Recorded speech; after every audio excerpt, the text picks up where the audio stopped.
Hello साथीहरू, स्वागत छ तपाईँहरूलाई मेरो मिनी ब्लगमा। र आज पनि मैले धेरै पछि ब्लग लिएर आएको छु। तपाईँहरूले हेर्न सक्नुहुन्छ म अनि मेरो दिदी अनि फेरि मेरो साली अनि मेरो बुढी चाहिँ साइडमा हिँडिरहनु भएको छ र हामी चाहिँ आज बजार जानको लागि रेडी छौँ।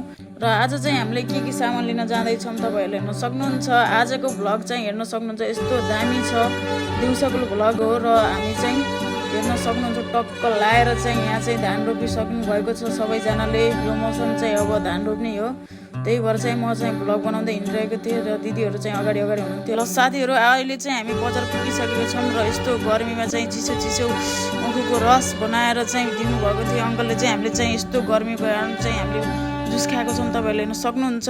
र हाम्रो चाहिँ आज बजारमा के लिने भन्दाखेरि एउटा सामानको लागि मात्रै हो हामी बजार गएको, किनकि हामीले अरू सामान सबै बुटलबाट लिएर आइसकेको थियौँ। हामीले चाहिँ सामान अब हेरिसकेको छौँ। अब लिएर चाहिँ टिका र यो मङ्गलसूत्र हो, त्यही भएर चाहिँ अब हामीले चाहिँ यो दुइटा लिएर चाहिँ घरतिर फर्किन्छौँ। र मैले चाहिँ बिचबिचमा क्लिप लिन बिर्सेको छु।